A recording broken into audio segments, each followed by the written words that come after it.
Hello दोस्तों, आज शुरू करते हैं ऑप्शनल रिवीजन सोशोलॉजी का। यह धर्म एवं समाज, धर्म के बारे में हम चैप्टर भारत में धर्म, और GS1 का जो है एक यूनिट है, और पेपर 2 की भी एक यूनिट इसी में शामिल है। तो ये बड़ी क्लास होगी, इसमें रिवीजन करते हैं आज। भारत में धर्म का अर्थ और लक्षण। धर्म का अर्थ क्या है? मानव समाज की एक प्रमुख संस्था के रूप में धर्म का तात्पर्य अलौकिक शक्ति में विश्वास एवं से जुड़े कर्म कांडों से है। जैसे हिंदू धर्म, ईसाई धर्म, तो अलौकिक शक्ति में विश्वास, उससे जुड़े कर्म कांडों की व्यवस्था है धर्म। धर्म के उपयुक्त के आधार पर इसके निम्न लक्षण की चर्चा की जा सकती है। जैसे धर्म एक संस्था होती है, फिर अलौकिक शक्ति में विश्वास से संबंधित है, कर्म कांडों की एक व्यवस्था होती है, पवित्र वस्तुओं से संबंधित है, पवित्र धार्मिक ग्रंथ होते हैं, प्रतीकों की व्यवस्था यानी एक प्रतीक सिंबल होता है उसका, फिर अनुयायी होते हैं उसके, फिर मध्यस्थ यानी बिचौलिए, धर्म के प्रमुख यानी पंडित वगैरह जो धर्म के प्रमुख होते हैं, सार्वभौमिक यानी सभी धर्मों में विद्यमानता होती है और सभी जगह इसकी विद्यमानता होती है, स्वीकार होता है। विभिन्न समाजों में अलग अलग स्वरूप में होता है, यानी धर्म होता है जो अलग अलग स्वरूपों में विद्यमान होता है। मानव समाज के सभी पक्षों से संबंधित अर्थात समाज से प्रभावित एवं समाज को प्रभावित करने वाला होता है। ये धर्म के लक्षण है। निष्कर्ष: आधुनिक परिवर्तन एवं विज्ञान के विकास के साथ धर्म के प्रभाव में कमी आई। जब आधुनिक विकास हुआ तो उसके प्रभाव में कमी आई है। तो दूसरी तरफ धर्म के अंतर्गत ढेर सारे कल्ट और सेक्ट का भी विकास हुआ है। जैसे धर्म के तार्किकरण से धर्म की अतार्किक मान्यताएं और अंधविश्वास कम हुआ है। धर्म का राजनीतिकरण यानी धर्म का बाजारीकरण हुआ है। तो कुछ नवीन संदर्भों में धर्म के महत्व में पुनः वृद्धि भी हुई है। अब धर्म के तत्व यानी धर्म के तत्व क्या है? तो मानव समाज की मुख्य संस्था के रूप में धर्म का तात्पर्य अलौकिक शक्ति में विश्वास और उससे जुड़े कर्म कांडों की व्यवस्था से है। इसके कई तत्व मिलकर देखते हैं। जैसे अलौकिक शक्ति में विश्वास होता है, कर्म कांड अनुष्ठान की व्यवस्था होती है, पवित्र धार्मिक ग्रंथ होता है, पवित्र प्रतीक होता है, अनुयायी होते हैं और धार्मिक प्रमुख उसमें शामिल होते हैं। अब कल्ट और सेक्ट। कल्ट क्या है और सेक्ट क्या है? तो धर्म के अंतर्गत अपने बृहद अर्थों में कल्ट एवं सेक्ट अपने मातृ धर्म के अंदर होने वाले असंतोष एवं भिन्नता के फलस्वरूप उत्पन्न धर्म से संबंधित प्रमुख अवधारणा है। यानी धर्म के अंदर या तो उनमें असंतोष हो जाएगा कुछ लोगों में, या फिर वो भिन्नता दर्शाएंगे, तो संबंधित अवधारणा है जो धर्म के समाज शास्त्रीय विश्लेषण में महत्वपूर्ण होती है। कल्ट क्या है? तो कल्ट का तात्पर्य किसी धर्म में विद्यमान विशेषीकृत कर्मकांड, यानी किसी धर्म है उसमें विशेष रूप से किसी कर्मकांड हो रहा है या विशेष तौर पे पूजा उपासना हो रही है, पद्धति है का संबंधित पद्धति जिसका संबंध किसी अलौकिक शक्ति से होता है। जैसे धर्म ही में हिंदू धर्म है तो उसमें शैव धर्म है, फिर वैष्णव धर्म है, तो इस तरह विशेष पूजा उपासना से संबंधित होता है कल्ट। उपरोक्त परिभाषा के आधार पर कल्ट के निम्नलिखित लक्षणों की चर्चा की जा सकती है। जैसे कल्ट किसी धर्म में विद्यमान पूजा उपासना की विशेष पद्धति होती है। फिर इस उपासना पद्धति से इस कल्ट को मानने वाले व्यक्ति समूहों के रूप में उपस्थित होते हैं। इस समूह के रूप में व्यक्ति उपस्थित होते हैं, पारलौकिक संबंधों की पुष्टि करते हैं और विशिष्ट क्रियाओं द्वारा अपनी सामूहिक एकता और एवं विश्वास को स्थापित करते हैं। समूह की एकता और विश्वास को स्थापित करते हैं। कल्ट मातृ धर्म के किसी विशिष्ट सिद्धांत यानी दृष्टिकोण देवी देवता पर केंद्रित होता है। यानी जो मुख्य प्रमुख धर्म है उसके विशिष्ट देवी देवता पर केंद्रित होता है, जो मातृ धर्म के अंदर विशिष्टता को परिलक्षित करता है। कल्ट के अंदर भी जन सामान्य एवं पुरोहित वर्ग के बीच दूरी बनी रहती है। जन सामान्य और पुरोहित वर्ग एक दूसरे से थोड़ी दूर रहते हैं। कल्ट एक स्वैच्छिक संस्था होती है जिसकी सदस्यता ऐच्छिक होती है, यानी कोई व्यक्ति अपनी इच्छा से उसको स्वीकार करता है, जबकि धर्म की सदस्यता जन्मजात होती है। कल्ट का विकास महानगरों में अधिक होता है जहां सांस्कृतिक भिन्नता और बहुलवाद विद्यमान होता है। फिर सेक्ट क्या है? सो सेक्ट किसी प्रचलित धर्म के सिद्धांत, मान्यता, रीति रिवाज आदि में विरोध से उत्पन्न सिद्धांत, मान्यता, रीति रिवाजों के पुंज को सेक्ट कहते हैं। यानी किसी धर्म है उसकी मान्यता, रीति रिवाज से विरोध में चल के जो मान्यताएं विकसित होती हैं उसे सेक्ट कहते हैं। सेक्ट की परिभाषा के आधार पर इसकी निम्नलिखित लक्षणों की चर्चा कर सकते हैं, जिसमें सेक्ट का तात्पर्य किसी धर्म के मूल सिद्धांतों में सामान्यतः विरोध सिद्धांतों से है। सेक्ट का उद्भव मातृ धर्म के पुरोहित वर्ग एवं अनुयायियों के मध्य मतभेद और या असंतोष का परिणाम होता है। यानी पुरोहित वर्ग और अनुयायियों में असंतोष हो जाए, मतभेद हो जाता है तो सेक्ट विकसित होता है। सेक्ट की सदस्यता ऐच्छिक होती है और धर्म की अपेक्षा स्वतंत्र होता है। फिर सेक्ट का आकार धर्म की अपेक्षा छोटा होता है और इसकी रचना ढीली होती है, यानी छूट ज़्यादा होती है और इच्छा रूप से व्यक्ति अपना सकता है और ये धर्म से छोटा होता है। सेक्ट एक लंबी अवधि के बाद विकसित होकर धर्म के रूप में परिवर्तित हो सकता है, जैसे बौद्ध धर्म और जैन धर्म। तो सेक्ट विद्यमान सामाजिक राजनीतिक व्यवस्था के विरोधी होते हैं और स्वयं को इससे पृथक रखने का प्रयास करते हैं।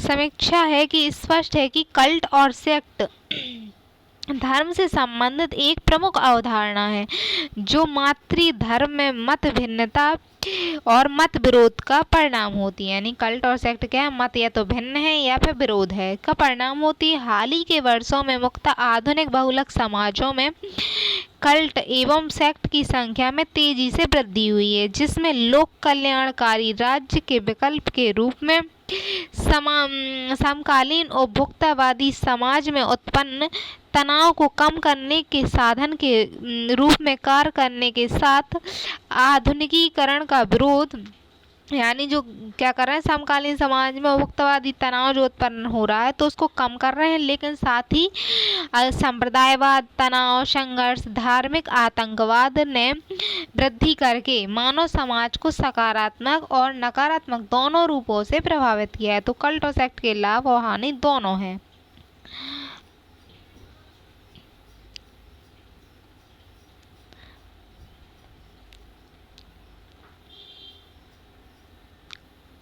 हाँ, यहाँ थे धर्म की संकल्पना। धर्म के उद्भव का आत्मवाद यानी आत्मवाद का जो सिद्धांत दिया है वो टायलर का सिद्धांत है। तो आत्मवाद का टायलर का सिद्धांत पढ़ेंगे अब। इनकी भूमिका है प्रमुख उद्विकासवादी जब उद्भव हुआ तो प्रमुख उद्विकासी विचारक टायलर द्वारा दिए गए धर्म संबंधी विचारों को आत्मवाद के नाम से जाना जाता है।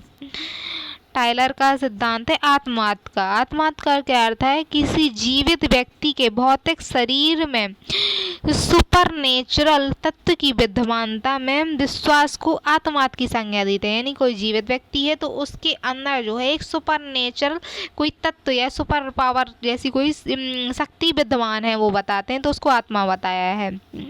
आत्मवाद की मान्यताएं, आत्मवाद के सिद्धांत की क्या मान्यताएं? तो आत्मवाद प्रत्येक जीवित प्राणी के शरीर में किसी भौतिक पराभौतिक यानी भौतिक रूप से दिखती नहीं है तो उसे पराभौतिक तत्व की उपस्थिति में विश्वास करता है, जैसे आत्मा कहते हैं, शारीरिक आत्मा कहते हैं। यह पराभौतिक वस्तु आत्मा यानी भौतिक शरीर की मृत्यु के बाद भी जीवित रहती है। आत्मा मृत्यु के बाद भी जीवित रहती है। यह आत्मा मनुष्य की मृत्यु के बाद भौतिक सीमाओं से मुक्त हो जाती है, यानी स्वतंत्र हो जाती है। यह आत्मा सर्वशक्तिशाली होती है और भौतिक शरीर और संसार की सभी घटनाओं को नियंत्रित करती है। यही विश्वास मनुष्य को इन आत्माओं की पूजा के लिए प्रेरित करता है। यही आत्मवाद या आत्मावाद पूर्वजों के आत्माओं की पूजा यानी इंसेक्टर पर सिर्फ की धर्म का प्रारंभिक रूप है। यानी जो ये लोग बोलते हैं कि आत्मा अमर है और वो सब चीज़ों को नियंत्रित करती है और मरने के बाद और ज़्यादा स्वतंत्र हो जाती है, तो पूर्वजों की जो आत्मा है उनकी पूजा करने को प्रेरित करती है। तो इस तरह पूजा धर्म के रूप में पहली बार स्थापित होती है। फिर है धर्म संबंधी विश्वास विश्वास का उद्भव, धर्म का उद्भव एवं विकास। धर्म कैसे तो है आत्मा संबंधी विश्वास उद्भव, धर्म का उद्भव एवं विकास किस तरह हुआ आत्मवाद में। आदिम मनुष्यों के समक्ष मृत्यु, स्वप्न, ध्वनि और परछाई आदि घटना घटित हो जाना, यानी आदमी व्यक्ति के साथ मृत्यु हो गई, फिर स्वप्न आए, फिर उसे प्रतिध्वनि सुनाई दी, अपनी परछाई दिखाई दी, तो उसे आत्मा समझने लगा। इन घटनाओं के कारण आदिम मनुष्य, जो आदिम यानी मनुष्य का मतलब है जब मनुष्य पृथ्वी पर आया और शुरुआत की बात है, आदि मानव के रूप में था, तो आदिम मनुष्यों का एक प्राकृतिक शक्ति में विश्वास का उद्भव हुआ। इस तरह आदिम मनुष्यों द्वारा इस शक्ति को आत्मा की संज्ञा देते हुए दोनों प्रकार की आत्माओं में विश्वास का उद्भव हुआ। एक शरीर की आत्मा है और एक स्वतंत्र आत्मा है। उन आदिम मनुष्यों द्वारा इन आत्माओं की पूजा यानी पूर्वजों की पूजा की आत्मा पूजा करने लगे। फिर बहुदेववाद के रूप में विकास हुआ। तत्पश्चात धर्म का बहुदेववाद के रूप में विकास हुआ और एक देववाद के रूप में भी आधुनिक धर्म का विकास हुआ। तो इस तरह धर्म का विकास हुआ आत्मा के बाद। इसकी आलोचनाएं की गई। यह सिद्धांत जैसे इसमें है कि यह सिद्धांत समाजशास्त्री परिप्रेक्ष्य का अभाव है, यानी समाजशास्त्र के दृष्टिकोण से नहीं है, समाजशास्त्र कल्पना है, तो समाजशास्त्री परिप्रेक्ष्य का अभाव है। यह सिद्धांत अनुभाविक तथ्यों पर आधारित नहीं है, इसीलिए इसे वैज्ञानिक सिद्धांत नहीं माना जा सकता। टायलर के धर्म के विकास की व्यवस्था अव्यवहारिक है, क्योंकि आधुनिक युग में पूर्वज पूजा और आधुनिक धर्म एक साथ विद्यमान है, यानी धर्म अलग है और पूर्वज पूजा अलग है, और दोनों साथ साथ अभी चल रहे हैं वर्तमान में। टायलर द्वारा आदिम मनुष्यों को अत्यधिक दार्शनिक मान लेना तर्क संगत नहीं है। तो ये कमियां हैं इसकी।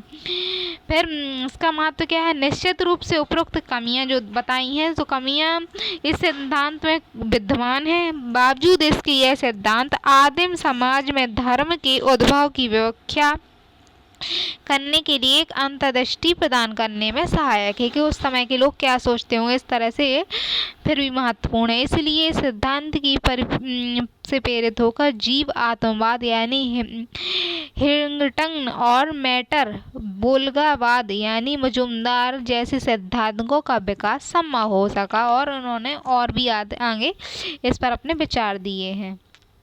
धर्म के उद्भव की उद्विकासवादी सिद्धांत। तो उद्विकासवादी सिद्धांतों में टायलर का आत्मवाद का सिद्धांत है, फिर मैक्स जो पढ़ चुके हैं, मैक्स मूलर का प्राकृतिक सिद्धांत है, जेम्स फेवर का धर्म विज्ञान और जादू संबंधी सिद्धांत है। तो ये सिद्धांत है, ये अभी इस आगे पढ़ते हैं और नहीं पढ़ेंगे तो फिर कभी अगली क्लास में इसको पढ़ेंगे।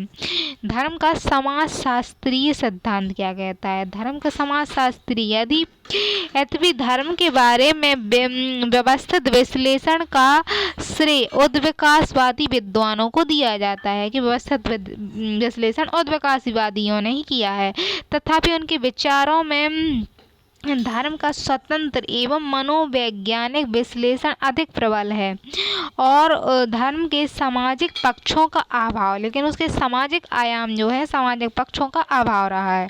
व्यवस्थित अध्ययन उन्होंने किया जरूर है। धर्म के समाजशास्त्री विश्लेषण के व्यवस्थित शुरुआत प्राकृतिकवादी विचारकों द्वारा की गई है। तत्पश्चात कार्ल मार्क्स और मैक्स वेबर के विचारों में भी धर्म के सामाजिक आयामों का विश्लेषण केंद्रित रहा है। तो इन लोगों ने भी यानी प्रकारवादी विद्वानों ने और कार्ल मार्क्स मैक्स वेबर विद्वानों ने भी सामाजिक आयामों से इसका विश्लेषण किया है। इसलिए धर्म के समाजशास्त्री सिद्धांत के अंदर निम्नलिखित चर्चाएं की सकते। यदि समाजशास्त्र के अध्ययन दृष्टिकोण से अध्ययन करना है तो प्रकारवादियों के सिद्धांत समझने होंगे, फिर मार्क्सवादी और मैक्स वेबर जैसे विद्वान क्या कहते हैं, तो उसमें समाजशास्त्र का भी अध्ययन किया जाएगा पूरे विस्तृत रूप से। तो धर्म के प्रकारवादी सिद्धांत, प्रकारवाद में किस किसने अपने विचार दिए, तो प्रकारवाद में पहले दुर्खेम है, दुर्खेम का विचार है एमएल दुर्खेम का, फिर मेलानोस्की विचारक है और पार्सन्स, ये तीनों मेलानोस्की, पार्सन्स, दुर्खेम प्रकारवादी सिद्धांत यानी प्रकारवाद रूप से अपनी विचारधारा विकसित करते हैं। तो तो है इनका सिद्धांत है, प्रकारवादी विद्वान सोचते हैं कि अलौकिक शक्ति में विश्वास, उससे संबंधित कर्म कांडों की व्यवस्था को धर्म कहते हैं, जो मानव समाज की आधारभूत संस्था और अंग है। धर्म के समाजशास्त्रीय विश्लेषण हेतु कई विचार प्रचलित रहे, जिसमें प्रकारवादी सिद्धांत प्रमुख है। प्रकारवादी यानी उसको सकारात्मक रूप से लेते हैं। धर्म का प्रकारवादी सिद्धांत की मान्यताएं, तो मानव समाज, ये लोग प्रकारवादी विद्वान मानते हैं कि मानव समाज विभिन्न अंगों से जुड़ी एक व्यवस्था है। समाज के इन अंगों का विकास स्वयं समाज द्वारा अपनी आवश्यकता की पूर्ति हेतु किया गया है।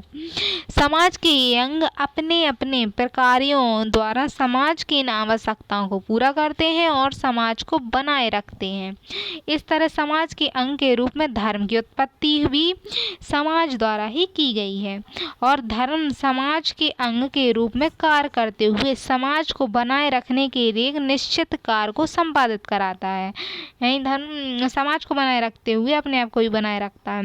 एम.एल. दुर्कहेम, मेलानोस्की, पार्सन्स आदि के प्रमुख विद्वान हैं इसके, जिन्होंने धर्म के प्रकारवादी व्याख्याएं प्रस्तुत की हैं। तो तीनों विद्वान ने अपने अपने प्रकारवादी दृष्टिकोण से व्याख्याएं दी हैं, जिसमें एम.एल. दुर्कहेम के विचार हैं। तो एम.एल. दुर्कहेम के विचार हैं, पहले तो वो पवित्र अपवित्र वस्तुओं के बीच संबंध और कर्मकांड की व्यवस्था के रूप में देखते हैं। फिर विश्वास करने वालों का एक नैतिक समुदाय के रूप में उसे जोड़ते हैं। तो एम.एल. दुर्कहेम के अनुसार धर्म पवित्र वस्तुओं से संबंधित विश्वास और कर्मकांडों की व्यवस्था है। चूँकि पवित्रता का स्रोत स्वयं समाज है, मैंने समाज ही बताएगा कि कौन चीज़ पवित्र है, अपवित्र है, तो समाज है, इसीलिए धर्म के उद्भव का कारण भी समाज है। फिर धर्म के समाज के अंग के रूप में लोगों को धार्मिक आधार पर एक नैतिक समुदाय के रूप में एकत्रित करके सामाजिक एकता एवं सुदृढ़ता को बनाए रखता है। यही समाज में एक लोगों को एकत्र करके उसकी एकता को बनाए रखने में सहायक है। मेलानोस्की के विचार, तो मेलानोस्की धर्म के बारे में कहते हैं कि उनके अनुसार आदिम लोगों में भय, चिंता, उदासी जो उनके जीवन की अनिश्चितता का कारण उत्पन्न करती है, यानी उनमें भय था, उदासी थी, चिंता थी, तो अनिश्चितता, उनके जीवन की अनिश्चितता थी, तो उससे अनिश्चितता उत्पन्न होती है, तो उसके निदान के लिए धर्म का उद्भव हुआ है। फिर धर्म का एक धर्म या धार्मिक अनुष्ठान आदिम लोगों में भय, उदासी और चिंता आदि भावनात्मक तनावों से मुक्ति दिलाकर मानसिक स्थिरता प्रदान करते हैं। यानी वो काम कर लेते हैं, जो पूजा पाठ कर लेते हैं तो मानसिक शांति मिलती है, यानी मानसिक स्थिरता प्रदान करता है, और उनको संकटकालीन स्थिति में मानसिक स्थिरता प्रदान करने और विपरीत परिस्थितियों में संघर्ष करने के लिए तैयार करता है। तो इसलिए समाज ही द्वारा उसका उत्पन्न हुआ है और एक काम करने के लिए उत्पन्न हुआ है कि मानसिक स्थिरता और विपरीत परिस्थितियों में तैयार करता है वो मनुष्य को। पार्सन्स का विचार है कि पार्सन्स के अनुसार मानव समाज के अस्तित्व के लिए कुछ आवश्यकताओं की पूर्ति जरूरी है, यानी मनुष्य के बने रहना है तो आवश्यकताओं की पूर्ति जरूरी है। मानव समाज एक आत्मपोषित और आत्मानुरक्षित व्यवस्था है जो अपनी जरूरतों को स्वयं पूरा करता है। तो मानव अपनी जरूरतों को स्वयं पूरा करता है, इसलिए उसने धर्म बनाया है। फिर एकीकरण में कहते हैं कि सामाजिक नियंत्रण एवं विधि व्यवस्था तथा प्रतिमान अनुरक्षण सामाजिकरण द्वारा सामाजिक मूल्यों नियमों को अगली पीढ़ी में हस्तांतरित करना, यानी मानव समाज की प्रमुख व्यवस्था है। तो एकीकरण यानी मूल्यों को, सिद्धांतों को मानव समाज को एक पीढ़ी से दूसरी पीढ़ी में वो हस्तांतरित करता है और मानव समाज की एक प्रमुख व्यवस्था है और आवश्यकता है। इन्हीं आवश्यकताओं की पूर्ति हेतु समाज धर्म का उद्भव और विकास किया गया है, यानी मानव के जो सिद्धांत है उनको अगली पीढ़ी में बनाए रखने के लिए धर्म का उसने विकास किया है। धर्म समाज के अंग के रूप में एकीकरण एवं प्रतिमान अनुरक्षण की आवश्यकता को पूरा करके सामाजिक व्यवस्था को बनाए रखता है। ये बताता है कि एकीकृत करके समाज को एक रूप में बनाए रखता है। फिर धार्मिक विश्वास यानी धर्म समाज के मूल एकात्मकता को संभव बनाता है, यानी मूल तत्व को, एकता को बनाए रखते हुए मनुष्य की क्रिया हेतु निर्देशित करता है। मनुष्य को क्रिया का करना है तो निर्देशित करता है, ये प्रकारवाद के सिद्धांत है। धार्मिक विश्वास जो है व्यक्ति एवं जीवन के बारे में बहुत सारे प्रश्नों का उत्तर देकर मनुष्यों की जिज्ञासा को शांत कर। तो धर्म जो है व्यक्ति जीवन के बारे में बहुत सारे प्रश्नों का उत्तर देता है कि व्यक्ति का जीवन किस तरह से और मनुष्य की जिज्ञासा को शांत करता है। धर्म में निहित स्वर्ग और नरक की धारणा मनुष्यों के नियमों के अनुसार कार्य करने के लिए प्रेरित करके सामाजिक नियमों को संभव बनाता है, यानी नियम कानून बनाए रखने के लिए स्वर्ग नरक की धारणा बनाए रखता है और जो करता है तो मनुष्य की जिज्ञासा को शांत करता है। इसलिए धर्म समाज के लिए कार्य करता है। धर्म के प्रकारवादी सिद्धांतों की आलोचना की गई। ये सिद्धांत आलोचक बताते हैं कि यह सिद्धांत स्वयं को केवल धर्म के सकारात्मक पक्षों पर केंद्रित करके धर्म के नकारात्मक पक्षों की उपेक्षा करता है।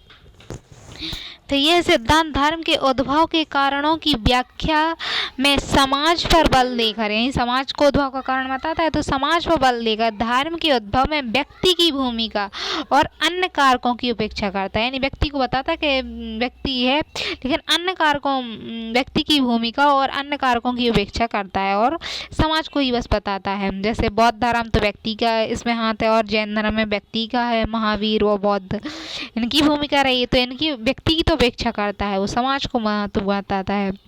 यह सिद्धांत केवल आदिम समाज एवं एक रूप समाज के विश्लेषण में प्रासंगिक है। आधुनिक बहुलक समाज में जहां कई धर्म एक एवं संप्रदाय के लोग रहते हैं, धर्म के विश्लेषण में उतना प्रासंगिक नहीं है। तो आज जहां बहुत सारे धर्म हैं, बहुत सारे व्यक्ति समूह हैं, तो आज प्रासंगिक नहीं रहा है।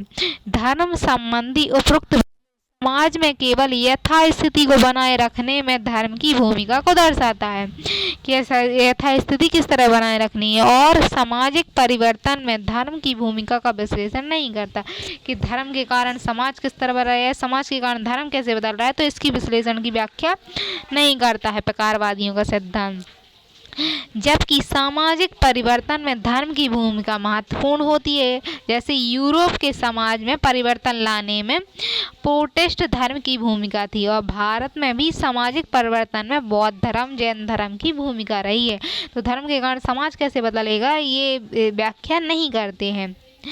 फिर निष्कर्ष निश्चित रूप से कमियां रही हैं। आलोचनाएं धर्म की प्रकारवादी सिद्धांत में निहित कमियों को उजागर करती हैं। बावजूद ये सिद्धांत समाजशास्त्र के लिए महत्वपूर्ण है। क्यों महत्वपूर्ण? तो वैज्ञानिक दृष्टिकोण प्रदान करने में महत्वपूर्ण है और समाजशास्त्रीय परिप्रेक्ष्य के अध्ययन करके इसके सामाजिक आयामों का विश्लेषण करने में सहायक है। फिर धर्म के उद्भव में सामाजिक भूमिका का गहन, यानी समाज ने किस तरह से भूमिका निभाई तो उसका गहन अध्ययन करता है। धर्म का समाज पर पड़ने वाले लाभकारी परिणामों का गहन विश्लेषण, यानी लाभकारी परिणामों को तो बता ही देता, नहीं बताता। तो इस तरह निष्कर्ष यह है कि धर्म के समाजशास्त्र के विकास में यह सिद्धांत महत्वपूर्ण है, जिसने बाद के कई विचारकों को धर्म के सामाजिक एवं सकारात्मक पक्षों का विश्लेषण करने हेतु अंतर्दृष्टि प्रदान की है। जैसे इसमें वेयर है और हैंगटन है।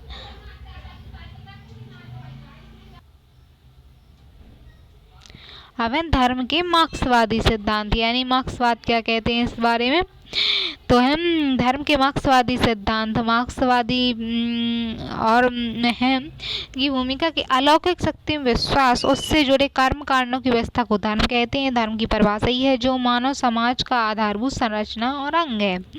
धर्म के समाजशास्त्रीय विश्लेषण हेतु कई सिद्धांत प्रचलित हैं, जिसमें मार्क्सवादी प्रमुख रहे हैं।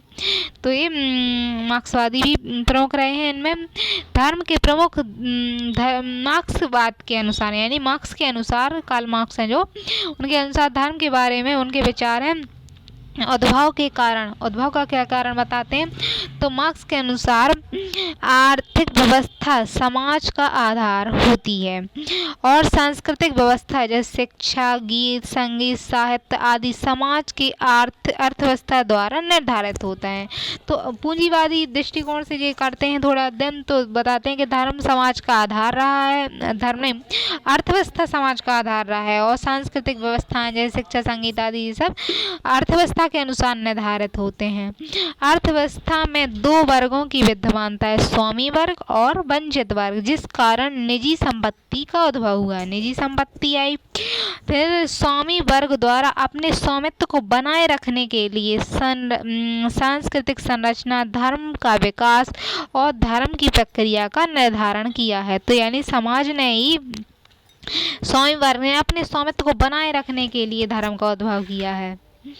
पूंजीवादी समाज में पूंजीपतियों द्वारा धर्म की प्रकृति एवं स्वरूप का निर्धारण किया है। तो पूंजीवादियों ने इसका उद्भव किया है। पूंजीवादियों द्वारा धर्म को विचारधारा के रूप में प्रयोग करके शोषणकारी पूंजीवादी व्यवस्था को वैधता प्रदान किया जाता है, महत्ता प्रदान करता है। इसलिए मार्क्स ने कहा है कि धर्म जनता के लिए अफीम की तरह है।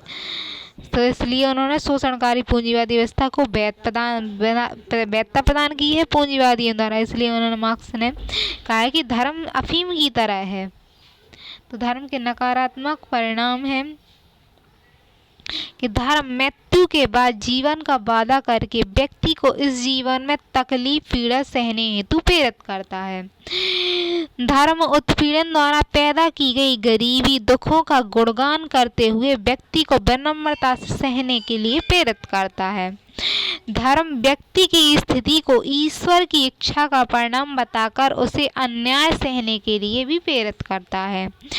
धर्म शिक्षा पृथ्वी की समस्याओं के समाधान हेतु अलौकिक शक्ति के हस्तक्षेप का भरोसा दिलाकर इन समस्याओं के लिए मानवीय प्रयासों को हतोत्साहित करता है। यानी पूंजीवादी समाज में भी धर्म की उपरोक्त ये सब उपस्थितियां विद्यमान नहीं, परिणाम विद्यमान रहे हैं। जैसे शासक वर्गों के लिए राजनीतिक विचारधारा के रूप में कार्य करते हुए शासन को वैधता प्रदान करता है। यानी राजनीतिक विचारधारा बनाता है तो और शासन को वैधता प्रदान करता है। फिर धर्म उत्पीड़न एवं दमनकारी पूंजीवादी व्यवस्था को वैध ठहराने का प्रयास करता है। जो शासन चल रहा है वो सही है, दमनकारी पूंजीवादी व्यवस्था को वैध ठहराता है। धर्म समाज में यथा स्थिति को बनाए रखने पर बल देकर सामाजिक परिवर्तन का विरोध करता है। तो मार्क्स जो है यूरोपीय वैज्ञानिक है, तो उनका दृष्टिकोण थोड़ा उसी तरह का है। उस समय की परिस्थिति के अनुसार वो अपना विश्लेषण करते हैं। धर्म का उन्मूलन किस तरह, तो मार्क्स के अनुसार धर्म किस तरह खत्म होगा, तो मानव समाज की अस्थायी लक्षण बताते हैं कि धर्म अस्थायी लक्षण है, परमानेंट नहीं रहेगा। पूंजीवाद के विकास के साथ वर्ग चेतना का विकास हुआ। पूंजीवाद विकसित होगा तो वर्ग में चेतना आएगी। सर्वहारा क्रांति होगी, तो सर्वहारा क्रांति द्वारा उत्पादन के साधनों पर सामूहिक स्वामित्व स्थापित करके समाजवादी समाज की स्थापना की जाएगी। फलतः धर्म की आवश्यकता ही नहीं होगी और धर्म लुप्त हो जाएगा। धर्म के मार्क्सवादी सिद्धांत की आलोचनाएं की गई। मार्क्स के धर्म का यह सिद्धांत धर्म का एकाकी विश्लेषण है, जिसमें मार्क्स ने धर्म के उद्भव में आर्थिक कारकों पर बल देकर अन्य कारकों जैसे समाज है, व्यक्ति है, उसकी भूमिका की उपेक्षा की। सिर्फ पूंजीवादी दृष्टिकोण इन्होंने प्रयोग किया है। मार्क्स ने धर्म के केवल ऋणात्मक परिणामों को दर्शाया है और सकारात्मक परिणामों की उपेक्षा की है। मार्क्स तो है ही ऐसे कि उल्टे ही नकारात्मक ही दृष्टिकोण रहा है उनका। मार्क्स ने धर्म को यथास्थिति बनाए रखने वाली विचारधारा के रूप में स्थापित करके और सामाजिक में धर्म की भूमिका की उपेक्षा की है। मार्क्स का यह मानना भी तर्कसंगत नहीं है कि धर्म मानव समाज का अस्थायी लक्षण है। समाजवादी समाज जो रहा है, जैसे यूरोप में रहा है, भारत में भी रहा है, तो समाजवादी समाज में भी धर्म की समाप्ति नहीं हुई है। निष्कर्ष है कि मार्क्सवाद की जो आलोचनाएं में कमियां जरूर रही हैं, उन कमियों को उजागर किया है, लेकिन बावजूद ये सिद्धांत महत्वपूर्ण है। मार्क्सवाद का जो सिद्धांत है वो पूंजी यानी आर्थिक कारकों की भूमिका का गहन विश्लेषण करता है। इसलिए आर्थिक कारकों को समझना है तो मार्क्सवाद को पढ़ना जरूरी है। धर्म के नकारात्मक परिणामों के सूक्ष्म गहन अध्ययन करता है। धर्म का क्या नकारात्मक परिणाम, तो उसका गहन अध्ययन बताता है। फिर धर्म के जो प्रकारवादी विद्वान नहीं बताते थे वो मार्क्स बताते हैं। यथा स्थिति को बनाए रखने में धर्म की भूमिका का गहन विश्लेषण करता है। इस तरह के निष्कर्ष हैं कि कुछ एक कमियों के बावजूद मार्क्स का यह सिद्धांत धर्म के समाजशास्त्रीय विश्लेषण में समाज के लिए एक महत्वपूर्ण योगदान है, जो बाद के कई विचारकों जैसे एंथोनी गार्डेंस और हैंगटन आदि, इन्होंने भी धर्म के नकारात्मक पक्षों के विश्लेषण हेतु अभी प्रेरित रहा है। यानी इन विद्वानों ने भी उसका फिर नकारात्मक दृष्टिकोण से विश्लेषण प्रस्तुत किए, तो उसमें ये सिद्धांत प्रेरित रहा है। धर्म के प्रकारवादी और मार्क्सवादी सिद्धांतों की तुलना करना है कि धर्म के प्रकारवादी सिद्धांत क्या कहते हैं और मार्क्सवादी सिद्धांत। तो धर्म मानव समाज की महत्वपूर्ण संस्था के रूप में अलग हो सकती है। विश्वास, उससे जुड़े कर्म कांड की व्यवस्थाएं धर्म है। फिर धर्म के सामाजिक आयामों के विश्लेषण हेतु अनेक सिद्धांत प्रचलित रहे हैं, जिन्हों में प्रकारवादी और मार्क्सवादी सिद्धांत प्रमुख रहे हैं। अब ये दोनों ही सिद्धांत धर्म के पवित्र अलौकिक वस्तुओं से जुड़े विश्वास कर्म कांडों की व्यवस्था के रूप में देखते हैं। ये पवित्र धर्म की संबंध पवित्र वस्तु से होता है, अलौकिक से होता है, विश्वास होता है, उसमें कर्मकांड की व्यवस्था भी होती है, देखते हैं। वह इसे समाज के अंग के रूप में भी दोनों स्वीकार करते हुए सामाजिक आयामों का विश्लेषण करते हैं, परंतु अंतर भी इनमें है। यानी ये सब समानताएं होते हुए भी इनमें अंतर है। तो प्रकारवादी सिद्धांत में अंतर और मार्क्सवादी में अंतर क्या है, तो प्रकारवादी सिद्धांत देता है कि दृष्टिकोण इनका सकारात्मक रहा है, धर्म को सकारात्मक रूप से देखा है, जबकि मार्क्सवादी भौतिकवादी दृष्टिकोण द्वंद्वात्मक दृष्टिकोण है, यानी नकारात्मक रूप से देखते हैं किसी भी चीज को। फिर सामाजिक परिणाम संबंधी सिद्धांत विचार है, यानी समाज के परिणाम के बारे में। तो मार्क्स जो प्रकारवादी है वह मूल्य एकता उत्पन्न करना, नियमानुसार व्यवहार करना, संघर्ष का सामना करने की शक्ति प्रदान करना और मानसिक तनाव से मुक्ति व समाज को नैतिक समाज के रूप में संगठित करने में सहायक है। प्रकारवादी विद्वान इस तरह के सोचते हैं कि वो एकता बनाए रखता है, मानसिक शांति, मुक्ति, नैतिक समाज संगठित करने में सहायक है, जबकि मार्क्सवादी कहते हैं कि शोषणकारी व्यवस्था को वैधता प्रदान करता है और शोषण को सहने की प्रेरणा भी प्रदान करना, सामाजिक परिवर्तन में व्यक्तिगत प्रयासों को हतोत्साहित करना और शोषण को ईश्वरीय इच्छा का परिणाम बताकर जनता को भ्रमित करने में सहायक है। नकारात्मक दृष्टिकोण है इनका, यानी हानियां बताते हैं। धर्म के उन्मूलन के संबंध में दोनों के विचार। तो प्रकारवादी कहते हैं चूंकि धर्म अनिवार्य आवश्यकता को पूरा करता है और इसलिए तो समाज द्वारा उसे उत्पन्न किया गया है, इसलिए यह समाज की अनिवार्य और स्थायी विशेषता है, इसका उन्मूलन संभव नहीं है। मार्क्सवादी कहते हैं चूंकि निश्चित संपत्ति जो निजी संपत्ति है उसको बनाए रखने के लिए स्वामी वर्ग द्वारा, यूरोप में ऐसा था उस समय का समय, तो यूरोप में उसके अनुसार बताते हैं कि स्वामी वर्ग द्वारा धर्म का उद्भव किया गया है। इसलिए जब पूंजीवाद समाजवादी क्रांति होगी तो समाजवादी क्रांति द्वारा निजी संपत्ति के उन्मूलन के साथ धर्म का उन्मूलन भी संभव है यदि समाज की अस्थायी व्यवस्था है। तो अस्थायी व्यवस्था बताते हैं कि धर्म जरूरी नहीं है कि बना रहेगा और खत्म भी हो जाएगा।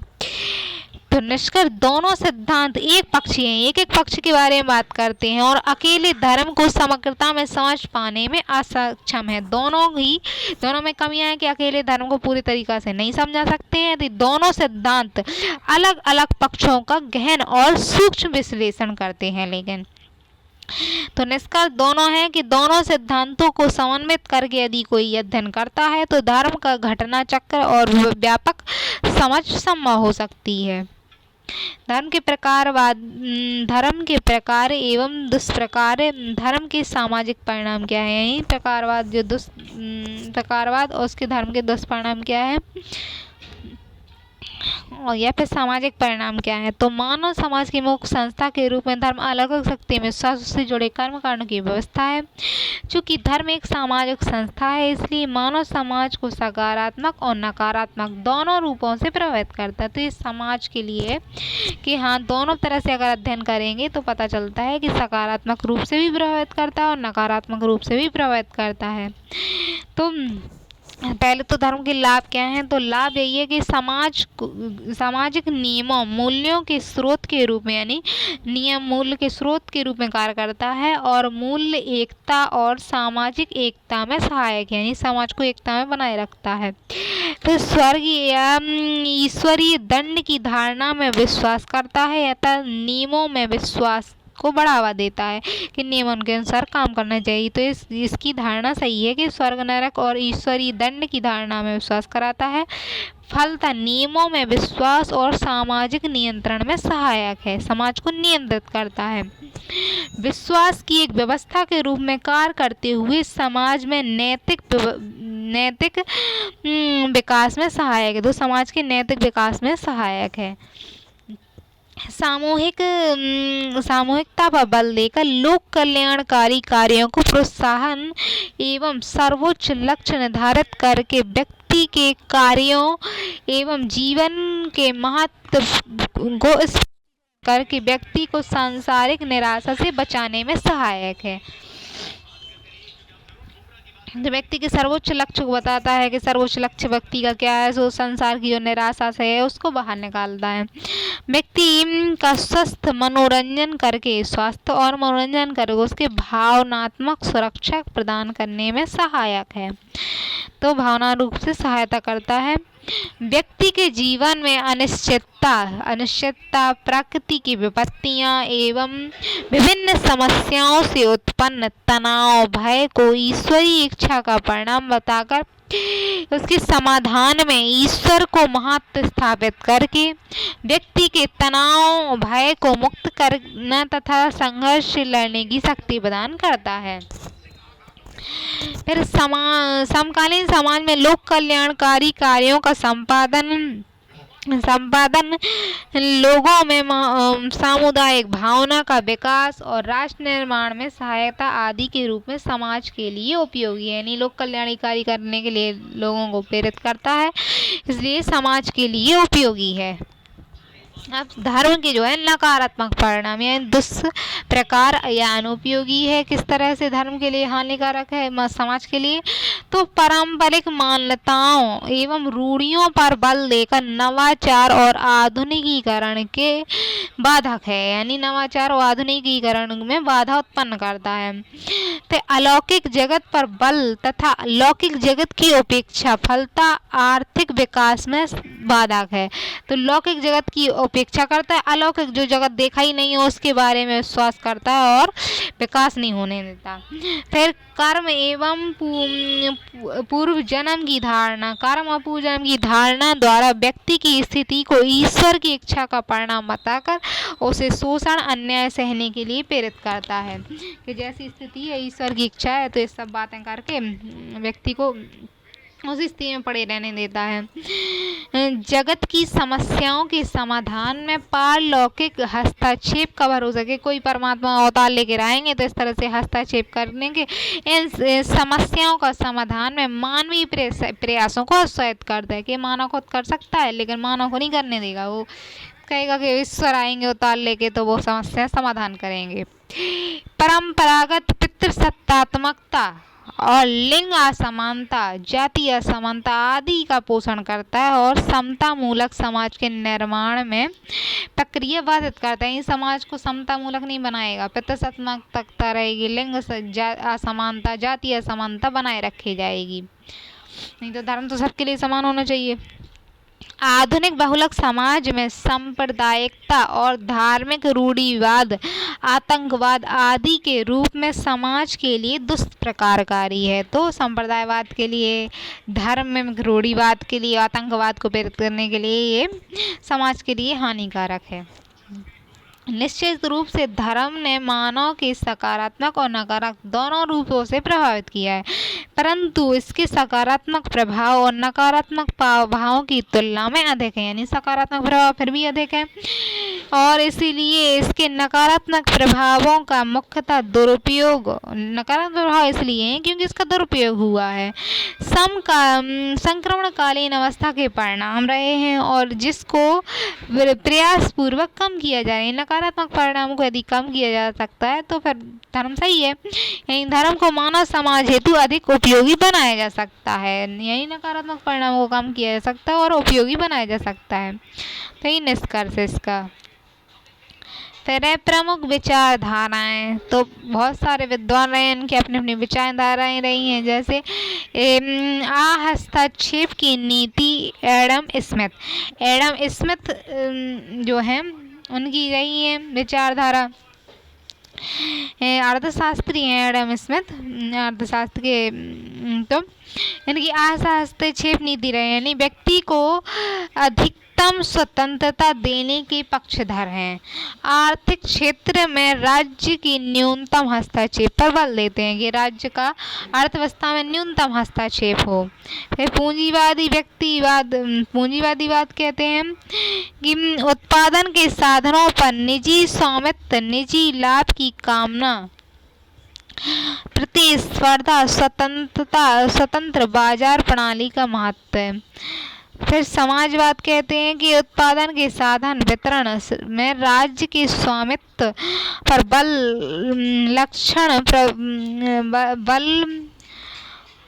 लक्ष्य प्राप्ति हेतु तर्क सम्मत सामाजिक नियोजन पर बल और व्यक्तिवाद का विरोध, योग्यता के अनुसार काम और काम के अनुसार वेतन के सिद्धांतों पर बल देता है। तो समाजवाद जो है कि योग्यता के अनुसार काम और काम के अनुसार वेतन दिया जाए, इस सिद्धांत पर आधारित है। मार्क्सवाद का साम्यवाद कहता है कि उत्पादन के साधन व वितरण पर संपूर्ण समाज के स्वामित्व पर, उत्पादन के साथ जो है तो समाज के संपूर्ण स्वामित्व पर बल, लक्ष्य प्राप्ति हेतु हिंसक क्रांति पर बल, योग्यता के अनुसार काम और आवश्यकता के अनुसार वेतन के सिद्धांत पर बल देता है। तो मार्क्सवादी विद्वान जो अलग ही कहते हैं कि जितनी जरूरत है उतना ही वेतन दिया जाए, योग्यता के अनुसार काम दिया जाए, लेकिन आवश्यकता के अनुसार वेतन दिया जाए, योग्यता के अनुसार वेतन नहीं। लोक कल्याणकारी राज्य J.S. मिल, T.H. और ग्रीन और कीन्स, जेवियर शास्त्री, इनके सबके अपने अपने विचार हैं। ये बताते हैं कि राज्य के हस्तक्षेप पर बल अर्थात राज्य समाज के कमजोर वर्गों को वस्तुएं सेवाएं सुलभ कराने पर का सामाजिक दायित्व स्वयं वहन करेगी, यानी राज्य जो है कमजोर लोगों को सहायता देगी और इसको वहन करेगी। फिर नव उदारवाद ये कहते हैं हस्तक्षेप की नीति के विपरीत है मिल्टन और Friedman the road to freedom, इस तरह के विचार देते हैं। धर्म और विज्ञान के संबंध में क्या विचार है? तो धर्म और विज्ञान के संबंधित विचार हैं। फिर तो धर्म का अर्थ क्या है, फिर धर्म और विज्ञान का अर्थ क्या है, फिर धर्म और विज्ञान में अंतर, इस तरह से धर्म के बारे में।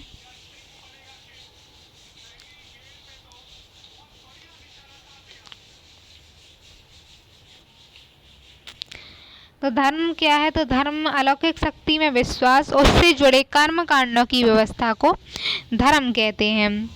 फिर विज्ञान क्या है? तो विज्ञान का तात्पर्य तथ्यों पर आधारित ज्ञान से है।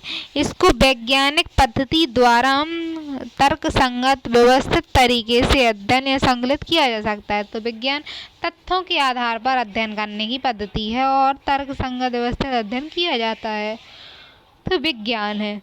अब धर्म में और विज्ञान में अंतर क्या है? तो धर्म का संबंध अलौकिक शक्ति में विश्वास, उससे जुड़े कर्म कांडों की व्यवस्था से है, जबकि विज्ञान का संबंध प्राकृतिक जगत से है।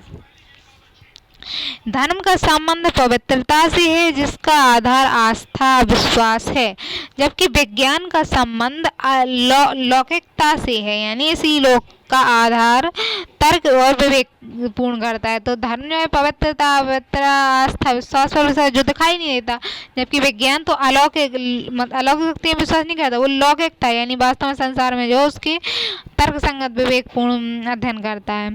धर्म का संबंध भावना से है, धर्म भावना से संबंधित है, जबकि विज्ञान का संबंध तर्क से है। वैज्ञानिक ज्ञान वस्तुनिष्ठ होता है, विज्ञान का जो ज्ञान है वो वस्तुनिष्ठ होता है, क्योंकि इसका संकलन वैज्ञानिक से किया जाता है, जबकि धार्मिक ज्ञान में वस्तुनिष्ठता का अभाव होता है, यानी वस्तुनिष्ठ होते ही नहीं है, क्योंकि आस्था विश्वास पर आधारित है और आस्था विश्वास दिखाई तो देते नहीं है। विज्ञान में सिद्धांत निर्माण भविष्यवाणी संभव है, यानी सिद्धांत का निर्माण करेंगे फिर उसमें भविष्यवाणी करेंगे, जबकि धर्म में ऐसा संभव नहीं है, और यदि है भी तो विश्वास पर आधारित, यानी उसकी पुष्टि तथ्यों की पुष्टि नहीं कर सकते। जब इसकी वैज्ञानिक जो है जैसे मौसम की भविष्यवाणी करते हैं तो तथ्यों पर आधारित भविष्यवाणी करते हैं ना, जबकि ये तो इनकी पुष्टि ही नहीं कर सकते, कुछ भी भविष्यवाणी कर दें। वैज्ञानिक ज्ञान का पुनः परीक्षण संभव है, यानी इसको पुनः परीक्षण कर सकते हैं, दोबारा विश्लेषण कर लो, जबकि धार्मिक ज्ञान का संभव नहीं है। धार्मिक ज्ञान का विश्लेषण कहाँ संभव है? तो धार्मिक मान्यताओं एवं धार्मिक ज्ञान में सार्वभौमिकता का अभाव होता है, यानी हर जगह धार्मिक मान्यताएं और धार्मिक ज्ञान की सार्वभौमिकता नहीं होगी, जबकि वैज्ञानिक ज्ञान में सार्वभौमिकता के गुण विद्यमान होते हैं, हर जगह उसको मान्यता होगी। किसी धर्म को लोग यहाँ मान रहे हैं, कहीं दूसरे देश में नहीं मान रहे, तो इस तरह सार्वभौमिकता तो नहीं है उसकी, लेकिन विज्ञान के जो सिद्धांत है वो हैं ही और हर जगह ही हैं, पूरे विश्व में हैं, तो उसको तो सार्वभौमिकता होगी, कौन झुठला सकता है। धर्म और विज्ञान के में संबंध, तो धर्म और विज्ञान के बीच संबंधों को दो बिंदुओं के बीच देखा जा सकता है, जैसे धर्म एवं विज्ञान में परस्पर विरोधी संबंध और धर्म और विज्ञान में परस्पर सहयोगी संबंध। जो संबंध हैं धर्म और विज्ञान में आपस में, तो उनको दो रूप हैं, या तो सहयोगी होंगे या फिर विरोधी भी हो सकते हैं कुछ मामलों में। तो पहले हम धर्म और विज्ञान के परस्पर विरोधी संबंध, किस तरह से एक दूसरे के विरोधी हैं।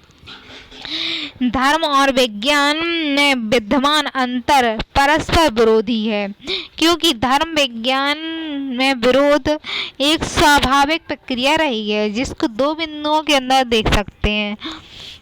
तो विज्ञान के विकास का धर्म पर विरोधात्मक प्रभाव या नकारात्मक, यानी विज्ञान का विकास हुआ तो धर्म जो है उस पर नकारात्मक प्रभाव पड़ता है। विज्ञान के विकास का धर्म पर नकारात्मक प्रभाव, तो जब विज्ञान आया तो धर्म को कमजोर किया उसने, यानी विश्वास पर आधारित ज्ञान की अपेक्षा विश्वास पर आधारित ज्ञान की अपेक्षा तथ्यों पर आधारित ज्ञान व्यक्ति के लिए अधिक स्वीकार रहे हैं, इसीलिए जो तथ्य दिखते हैं उसको जल्दी मान लेते हैं। इसलिए विज्ञान के विकास का दुनिया के धर्म की ढेर सारी मान्यताओं को खारिज कर दिया गया। तो विज्ञान ने साबित किया अपने आप को और दुनिया की मान्यताओं को खारिज कर दिया गया और तथ्यों पर आधारित ज्ञान को व्यक्ति अधिक स्वीकार किया। फलतः विज्ञान के विकास के साथ धर्म कमजोर हो गया। तो विज्ञान के विकास के साथ धर्म कमजोर हुआ। इसलिए कई विद्वानों ने यह भविष्यवाणी की है कि विज्ञान के विकास के साथ धर्म का अस्तित्व समाप्त हो जाएगा और विभिन्न अध्ययनों द्वारा इन बातों की पुष्टि की है उन्होंने। फिर धर्म का विज्ञान के विकास पर नकारात्मक प्रभाव, यानी धर्म जो है का विकास होगा। अब पहले विज्ञान का विकास हुआ तो धर्म कमजोर हुआ, अब धर्म का विकास होगा तो विज्ञान पर नकारात्मक प्रभाव, यानी विज्ञान कमजोर होगा। चूँकि जनता धार्मिक विश्वास को छोड़कर वैज्ञानिक ज्ञान को मानने के लिए जल्दी तैयार नहीं होगी, यानी धर्म में जो लीन है वो विज्ञान को नहीं मानेंगे, तो जल्दी मानने को तैयार भी नहीं होगी। इसीलिए रूढ़िवादी धर्म ने दुनिया के लगभग सभी समाजों ने विज्ञान के विकास का विरोध किया। धर्म को विकास रहना है, बने रहना, तो विज्ञान का वो विरोध करेंगे। फलतः सभी धर्म रूढ़ी समाजों में, जो धर्म के रूढ़िवाद समाज हैं, विज्ञान के विकास एवं प्रगति की गति धीमी रही है, तो विज्ञान धीरे धीरे बढ़ा है। जैसे गैलीलियो एवं कोपरनिकस का उदाहरण, पश्चिम एशिया के देशों का उदाहरण, और मैक्स वेबर के अध्ययन द्वारा उपरोक्त तथ्यों की पुष्टि की गई है। समीक्षा स्पष्ट है कि धर्म और विज्ञान दोनों परस्पर विरोधी रहे हैं और दोनों में एक दूसरे को नकारात्मक रूप से प्रभावित किया है, परंतु कई मामलों में धर्म और विज्ञान दोनों परस्पर सहयोगी भी रहे हैं। आज विज्ञान के विकास के साथ साथ धर्म का अस्तित्व बना हुआ है, यानी विज्ञान भी चल रहा है अपनी जगह, धर्म भी अपनी जगह चल रहा है, तो बना हुआ है। तो दोनों में सहयोगी संबंध देखते हैं कि किस तरह से सहयोग करते हैं दूसरे में। तो धर्म एवं विज्ञान मानव समाज की दो प्रमुख घटनाएं हैं जो कई मामलों में परस्पर विरोधी रही हैं। परस्पर विरोध के बावजूद कई ऐसे पहलू हैं जहां दोनों ने एक दूसरे को सहयोग प्रदान किया है, जिन्हें निम्नलिखित बिंदु में देखेंगे। जैसे सकारात्मक प्रभाव, यानी विज्ञान के विकास का धर्म पर सहयोग और सकारात्मक प्रभाव। विज्ञान का जब विकास हुआ तो उसने धर्म को किस तरह सहयोग दिया, तो विज्ञान ने वस्तुनिष्ठ ज्ञान प्रदान करके प्रकृति एवं समाज के प्रति और समाज के प्रति धर्म के दृष्टिकोण को तर्कसंगत और व्यवहारिक बना दिया है। फलतः धर्म आधारित अंधविश्वास और प्रकृति एवं समाज के बारे में अतार्किक अवैज्ञानिक मान्यताएं एवं प्रकृति एवं समाज के बारे में अतार्किक मान्यताओं को कमजोर हुई हैं। तो जब विज्ञान का विकास हुआ तो उन्हें तर्क आधारित अपने व्यवहार अध्ययन के आंकड़े दिए और उसके आधार पर जो धर्म में अंधविश्वास था उसको खत्म करने में सहायक हुआ है, और बाकी जो सही धर्म है उसको बनाए रखा उसने, तो अतार्किक मान्यताओं को कमजोर किया है। फिर विज्ञान ने धर्म का तार्कीकरण करके धर्म को अधिक व्यवहारिक एवं मानव के लिए उपयोगी बनाया है। तो तार्कीकरण किया और मानव के लिए उपयोगी बनाया है, जिससे धर्म की निरंतरता संभव हुई है। तो धर्म निरंतर बना रहा है। फिर धर्म का विज्ञान के विकास, मतलब अभी विज्ञान का विकास का धर्म पर सकारात्मक परिणाम था। अब धर्म जब विकास हुआ तो उसने विज्ञान को भी सहयोग प्रदान किया, जैसे धर्म ने बहुत सारे परंपरागत अनुभवों को धार्मिक मान्यताओं के रूप में प्रस्तुत करके नवीन वैज्ञानिक खोज के लिए अंतर्दृष्टि प्रदान की है। यानी बहुत सारी चीजें धर्म में अच्छी थी जिन्होंने संभाल के रखा और पीढ़ियों तक वो पहुंचती रही। तो वैज्ञानिक जब खोज हुई तो उसका अर्थ है उन्हें पता चला, विज्ञान के विकास को और संपोषित किया। तो विज्ञान का बहुत जल्दी संभव, मतलब विकास जो है उसको संभव बनाया, संपोषित किया है। बहुत सारे धर्मों ने लौकिक जगत की क्रियाकलापों को अलौकिक जगत की सफलताओं से जोड़कर, यानी इस लोक की जो क्रियाकलाप है उसको अलौकिक जगत की सफलताओं से जोड़कर इस लौकिक जगत में व्यक्ति को गतिशील किया है। फलतः व्यक्ति का विकास पथ पर निरंतर अग्रसर रहा है, कि जो व्यक्ति की सफलता है अलौकिक दूसरी जगत से जोड़ दिया उसे और गतिशील बनाए रखा व्यक्ति को। और धर्म ने मनुष्य को भावनात्मक सहारा प्रदान करके संघर्ष से लड़ने और विभिन्न स्थितियों में लड़ने और जीवन पथ पर निरंतर बढ़ते रहने के लिए प्रेरित किया है। फलतः विज्ञान का विकास को संपोषित किया है इसने। आप निश्चित रूप से दोनों निष्कर्ष है कि निश्चित रूप से धर्म और विज्ञान कई मामलों में विरोधी रहे हैं, बावजूद इसके दोनों ने कई रूपों में एक दूसरे का सकारात्मक रूप से प्रभावित किया है। सकारात्मक रूप मतलब एक दूसरे को संपोषित किया है। अतः निष्कर्ष है कि धर्म और विज्ञान परस्पर विरोधी होते हुए भी एक दूसरे के पूरक रहे हैं और दोनों का सह अस्तित्व संभव हुआ है। प्रसिद्ध वैज्ञानिक आइंस्टाइन ने कहा है कि धर्म के बिना विज्ञान लंगड़ा है और विज्ञान के बिना धर्म अंधा है। तो आइंस्टाइन का विचार है कि धर्म के बिना विज्ञान लंगड़ा है और विज्ञान के बिना धर्म एक दूसरे के पूरक हैं। यानी अब धर्म निरपेक्षीकरण, यानी धर्म निरपेक्षता क्या है? तो इसका अर्थ है कि विशिष्ट अर्थों में एक ऐसा सिद्धांत जिसमें राज्य का धर्म से पृथक्करण पर बल दिया जाता है, यानी राज्य अलग हो धर्म से, राज्य का दृष्टिकोण निरपेक्ष यानी धर्म निरपेक्ष कहलाता है। तो ऐसा सिद्धांत दिया जिसमें राज्य का धर्म से संबंध नहीं है या फिर नकारात्मक तो नहीं है और निरपेक्ष रूप से बल देता है। जब भेद अर्थों में एक ऐसा सिद्धांत जिसमें समाज पर धर्म के अतार्किक एवं अवैज्ञानिक प्रभावों के उन्मूलन पर बल दिया जाता है तो धर्म निरपेक्ष कहलाता है। यानी धर्म की जो अतार्किक मान्यताएं हैं और अवैज्ञानिक तरीका है से प्रभावित कर रहा है, रूढ़िवाद है, इस सब को समाप्त किया जाता है तो धर्म निरपेक्षता कहलाती है। तो धर्म निरपेक्षता का अर्थ है बृहद अर्थों में सामाजिक जीवन के सभी पक्षों को, समाज के जीवन के जो सभी पक्ष हैं उनको तार्किक वैज्ञानिक दृष्टिकोण पर आधारित करते हुए धर्म की अतार्किक अवैज्ञानिक प्रभावों के उन्मूलन की प्रक्रिया को धर्म निरपेक्षीकरण की संज्ञा दी जाती है। यानी जीवन में सभी पक्ष तार्किक और वैज्ञानिक तरीके से और अतार्किक पक्षों को समाप्त किया जाए उसे धर्म निरपेक्षीकरण कहेंगे। धर्म निरपेक्षीकरण के लक्षण, तो धर्मनिरपेक्ष क्या है? तो तर्कयुक्त वैज्ञानिक चिंतन पर बल देता है, यानी तर्क और वैज्ञानिक चिंतन पर बल देता है धर्मनिरपेक्षीकरण। आधुनिक चिंतन पर बल देता है, फिर आधुनिक चिंतन पर बल देने में इसमें अलौकिक एवं अति सत्ता की जगह अलौकिकता में विश्वास देता है, यानी जो दिखाई नहीं देता उस पर विश्वास नहीं करता बल्कि अलौकिकता इस लोक में जो संभव है उस पर विश्वास करता है धर्मनिरपेक्ष में। फिर विज्ञान एवं प्रौद्योगिकी पर निर्भरता में वृद्धि करता है कि विज्ञान की प्रौद्योगिकी क्या कर रही है उस पर वृद्धि करता है। और धर्म का धर्मनिरपेक्षीकरण करता है, धर्म का धर्मनिरपेक्षीकरण। तो धर्मनिरपेक्षीकरण का उद्भव का कारण क्या है? तो धर्मनिरपेक्षीकरण जब हुआ तो उसके उद्भव का क्या कारण?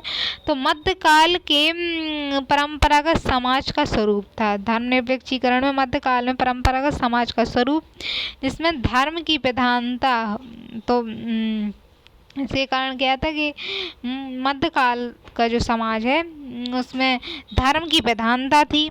सामाजिक जीवन के सभी क्षेत्रों में धर्म का अत्यधिक प्रभाव था। फिर धर्म एवं राज्य के गठबंधन द्वारा अनेक शोषणकारी रूढ़ियों कुरीतियों का विकास हुआ। तो धर्म का प्रभाव ज़्यादा था और जीवन के सब क्षेत्र में धर्म घुसा हुआ था तो क्या हुआ, अनेक शोषणकारी शक्तियाँ, रूढ़ियाँ, कुरीतियाँ आदि विश्वास सब छा गई। धर्म के द्वारा इस शोषणकारी व्यवस्था को मान्यता दे दी गई।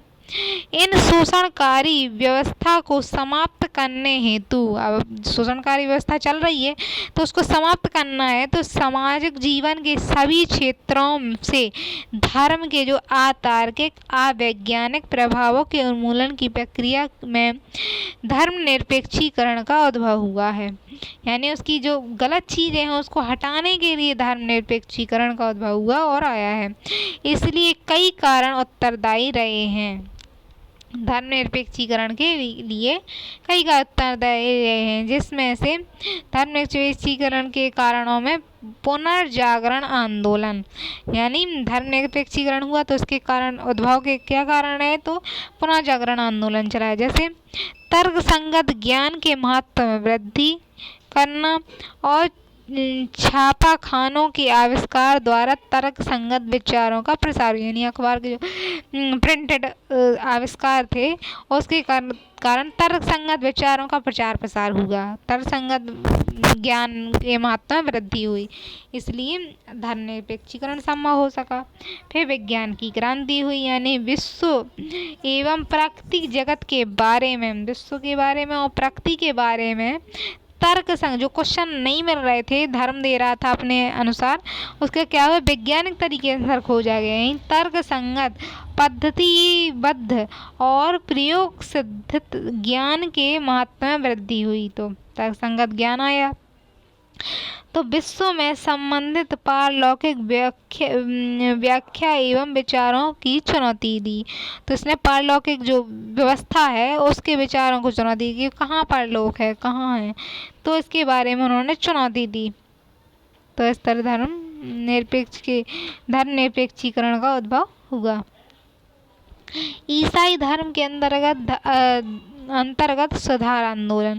तो ईसाई अंतर्गत में भी हुआ कि धर्म को अधिक व्यवहारिक तर्क संगत बनाने पर इन्होंने बल दिया। ईसाई धर्म में तो तर्क संगत और व्यवहारिक बनाने पर बल देंगे तो धर्म निरपेक्षीकरण होगा। फिर धर्म की रूढ़िवादी मान्यताओं कुरीतियों का विरोध किया गया। धर्म जो रूढ़िवाद थी उनका विरोध होगा तो भी धर्म निरपेक्षीकरण होगा, और तर्क संगत बनाने का प्रयास करेंगे तो भी धर्म निरपेक्षीकरण होगा। फिर व्यापारिक और व्यापारी उद्योगों ने क्या किया, तो व्यक्तियों को विवेक सम्मत आर्थिक क्रियाओं की ओर प्रेरित करके समाज को अधिक तर्कसंगत बनाने का प्रयास किया। यानी जो आर्थिक क्रियाकलाप है और उसमें समाज तर्कसंगत दृष्टिकोण लाया और तर्कसंगत बनाने का प्रयास किया उन्होंने।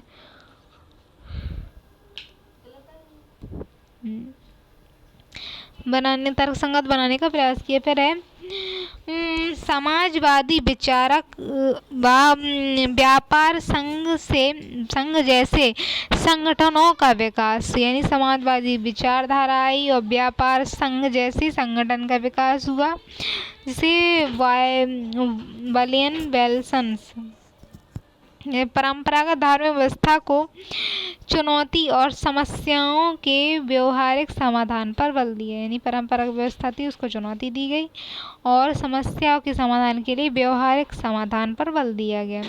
उपरोक्त कारणों के संयुक्त प्रभाव स्वरूप जो कारण इतने सारे रहे, उनके सभी के परिणाम के कारण धर्म को अतार्किक अवैज्ञानिक प्रभाव में कमी आई और धर्म का निरपेक्षीकरण संभव हो सका। तो अतार्किक मान्यता जब खत्म होगी तो धर्म निरपेक्षीकरण संभव होगा। अब धर्म के निरपेक्षीकरण का सामाजिक प्रभाव। तो जब धर्म निरपेक्षीकरण होगा तो समाज पर क्या प्रभाव पड़ेगा, तो विश्व एवं समाज के प्रति लोगों का धार्मिक दृष्टिकोण कमजोर होगा। विश्व में और समाज में धर्म का जो दृष्टिकोण है वो थोड़ा कमजोर होगा। धर्म आधारित अतार्किक एवं अवैज्ञानिक मान्यताएं एवं अंधविश्वास कमजोर हो जाएगा। धर्म की वजह अतार्किक मान्यताएं कमजोर होंगी और धार्मिक दृष्टिकोण कमजोर होगा। विवाह परिवार व्यवस्था में धार्मिक पक्ष कमजोर हो जाएंगे। फिर राजनीतिक व्यवस्था में भी धार्मिक पक्ष कमजोर और लोकतंत्र मजबूत होगा। ये लोग धर्म के कारण वोट देते हैं ना, तो राजनीतिकरण कमजोर होगा धर्म के आधार पर और लोकतंत्र मजबूत हो जाएगा। फिर धर्म द्वारा पोषित परंपरागत सामाजिक असमानताएं कमजोर महिलाओं की स्थिति में सुधार होगा। तो धर्म के द्वारा जो सामाजिक असमानताएं रही हैं महिलाओं बच्चों के साथ या किसी के साथ, तो वो मान्यताएं कमजोर जो होंगी और फिर महिलाओं की स्थिति में सुधार भी हो जाएगा। साथ धर्म निरपेक्षीकरण और आधुनिक समाज का निर्माण संभव होगा। तो धर्म निरपेक्षीकरण से आधुनिक समाज का निर्माण संभव हो जाएगा। फिर धर्म निरपेक्षीकरण की प्रक्रिया के समक्ष समकालीन चुनौतियां क्या हैं, तो समकालीन यानी वर्तमान में चुनौतियां हैं कि रूढ़िवाद और धार्मिक पुनः परिवर्तनवाद। रूढ़िवाद पहले से है और पुनः परिवर्तनवाद है, तो एंथोनी गॉर्डन्स के बताते हैं कि इस तरह की चुनौतियां हैं। फिर धर्म के आधार पर होने वाले सांप्रदायिक तनाव संघर्ष एवं दंगे, तो ये कमियां रही हैं। धर्म के नाम पर तनाव संघर्ष दंगे हो जाते हैं, तो धर्म निरपेक्षीकरण नहीं हो पाता है। फिर वैश्वीकरण जनित पहचान का संकट है, ये हिंगटंग कहते हैं। जैसे इजराइल, जापान आदि देशों में राष्ट्रवाद के विकास के लिए धर्म का प्रयोग किया गया है। धर्म का राजनीतिकरण एवं धर्म का बाजारीकरण। धर्म में राजनीति हो रही है, धर्म के नाम पे खेली जा रही है, और धर्म का बाजारीकरण भी हो रहा है। कुछ देशों में कट्टरपंथियों द्वारा अमेरिका, जैसे अमेरिका है, यूरोप के बादशाह के विरुद्ध लोगों को लंबवत करने के लिए धर्म का प्रयोग किया गया। जैसे अफगानिस्तान में, पाकिस्तान में, हाल ही में इजराइल में अमेरिका के विरोध में एक फिलिस्तीनी के समर्थक में धर्म का प्रयोग किया। तो धर्म का प्रयोग तो हो ही रहा है, तो कहाँ धर्मनिरपेक्षीकरण हो पाएगा। तो ये सब चुनौतियाँ बनी हुई हैं। धर्म के समकालीन प्रकारात्मक पक्ष, यानी और धर्म के समकालीन जो है प्रकारात्मक धर्म के लाभ भी हैं। तो धर्मनिरपेक्षीकरण कहाँ है? मूल्यांकन है कि उपरोक्त समग्र विचारों से स्पष्ट है कि समकालीन विश्व में धर्म निरपेक्षीकरण की प्रक्रिया क्रियाशील है, परंतु यह कई चुनौतियों का सामना भी कर रही है। यानी धर्मनिरपेक्षीकरण की जो प्रक्रिया है वो क्रियाशील है, अभी बनी हुई है और चल रही है, परंतु चुनौतियां भी सामना भी कर रही है। बावजूद इसके यह प्रक्रिया सामाजिक जीवन के सभी पक्षों में धर्म के अवैज्ञानिक प्रभावों के उन्मूलन और धर्म को अधिक व्यक्तिगत घटना के रूप में स्थापित करने में महत्वपूर्ण रही है। समाज जीवन के जो अवैज्ञानिक प्रभाव हैं, अवैज्ञानिक प्रभावों को उसको समाप्त करने में, अधिक व्यक्तिगत घटना के रूप में स्थापित करने में महत्वपूर्ण रही है। और इस रूप में इस प्रक्रिया ने आधुनिक समाज के निर्माण को संबोधित किया है, आधुनिक समाज बनाने में सहायता की है। अतः निष्कर्ष रूप में कह सकते हैं कि धर्मनिरपेक्षीकरण की समकालीन प्रक्रिया जो है सभी में अपेक्षित लक्ष्यों से दूर है। धर्मनिरपेक्षीकरण की प्रक्रिया जो अभी भी लक्ष्य से जो प्राप्त करना है उससे दूर है, और जब तक इसको एक आंदोलन का रूप नहीं प्रदान किया जाएगा और इसके मार्ग में आने वाली चुनौतियों का तर्क संगत समाधान नहीं किया जाएगा, तब तक धर्मनिरपेक्ष आधुनिक विश्व समाज की परिकल्पना साकार नहीं होगी। यानी इनकी चुनौतियां जो इतनी सारी हैं उनको समाप्त नहीं किया जाएगा, तब तक आधुनिक विश्व नहीं बनेगा और पूर्णतः धर्मनिरपेक्षीकरण नहीं हो पाएगा। तो ये बात कही गई है। भारत में धर्मनिरपेक्षीकरण किस तरह है? तो भारत में धर्मनिरपेक्षीकरण का अर्थ है विशिष्ट अर्थों में ऐसा सिद्धांत जिसमें राज्य का धर्म से पृथक्करण पर बल दिया जाता है। मतलब ऐसा ही है कि राज्य जो है उसका धर्म संबंध नहीं है, धर्म से अलग होगा, पृथक्करण पर बल दिया जाता है और धर्मनिरपेक्षता की संज्ञा दी जाती है। इसके अंतर्गत दो तत्वों पर बल दिया जाता है, यही धर्म का हस्तक्षेप नहीं होगा। राज्य जो है, राज्य के अंतर्गत धर्म नहीं बोले, राज्य में धर्म का हस्तक्षेप नहीं होना चाहिए, या राज्य के लिए सभी धर्मों के लोग समान होने चाहिए। तो भारत दूसरे नंबर को फॉलो करता है कि राज्य के अंदर अगर धर्म का हस्तक्षेप नहीं होगा, ऐसा नहीं है, बल्कि धर्म जो है सभी लोगों को समान मानेगा, राज्य सभी धर्मों को समान मानेगा। दो बृहद अर्थों में ऐसा सिद्धांत जिसके अंतर्गत सामाजिक जीवन के सभी क्षेत्रों पर धर्म के पृथक्करण पर बल दिया जाता है, धर्मनिरपेक्षीकरण कहलाता है। यही सामाजिक जीवन के जितने ही पक्ष है उसमें धर्म अलग कर दिया जाए, धर्म के अलग से व्यवस्था की जाए, तो उसका पृथक्करण पर बल दिया जाता है, धर्मनिरपेक्षीकरण कहलाता है। धर्मनिरपेक्षीकरण का अर्थ सामाजिक जीवन के सभी क्षेत्रों में धर्म के अतार्किक अवैज्ञानिक प्रभावों के उन्मूलन की प्रक्रिया को धर्मनिरपेक्षीकरण संज्ञा की जाती है। उपरोक्त परिभाषा है कि समाज के जितने भी जीवन के जितने पक्ष हैं उन सब पे अतार्किक और अवैज्ञानिक प्रभावों को उन्मूलन कर दिया जाए तो धर्मनिरपेक्षीकरण होगा। उपरोक्त विवेचन के आधार पर धर्मनिरपेक्षीकरण के लक्षणों की चर्चा की जा सकती है, जैसे कि आधुनिकीकरण की केंद्रीय अवधारणा। तो धर्मनिरपेक्षण के लक्षण है कि आधुनिक समाज होगा। आधुनिक समाज के अनुसार केंद्रित अवधारणा है। फिर धर्म युक्त चिंतन पर बल, वो वाला धर्म नहीं, व्यक्ति के कर्तव्य वाला धर्म, उसके चिंतन पर बल दिया जाएगा।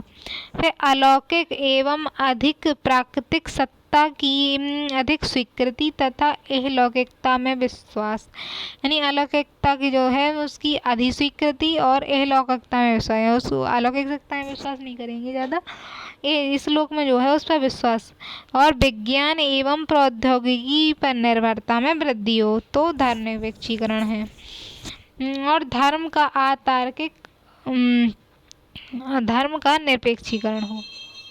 तो भारत में धर्मनिरपेक्षता का अर्थ क्या है?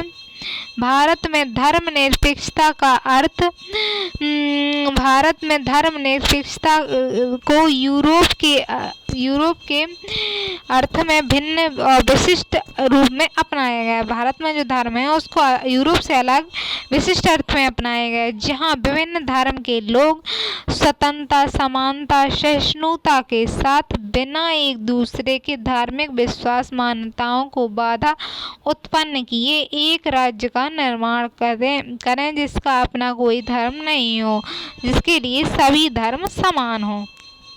तो भारत में इस तरह की व्यवस्था है कि राज्य का कोई धर्म नहीं है, लेकिन राज्य के लिए सभी धर्म समान है, यानी राज्य का स्वयं का धर्म नहीं है लेकिन सभी धर्म को समान मानता है वो। और व्यक्ति एक समाज में रहते हुए अपने अपने धर्म को मान सकते हैं, अपने अपने विश्वास, पूजा, कर्म कांड कर सकते हैं, इस तरह की मान्यता है।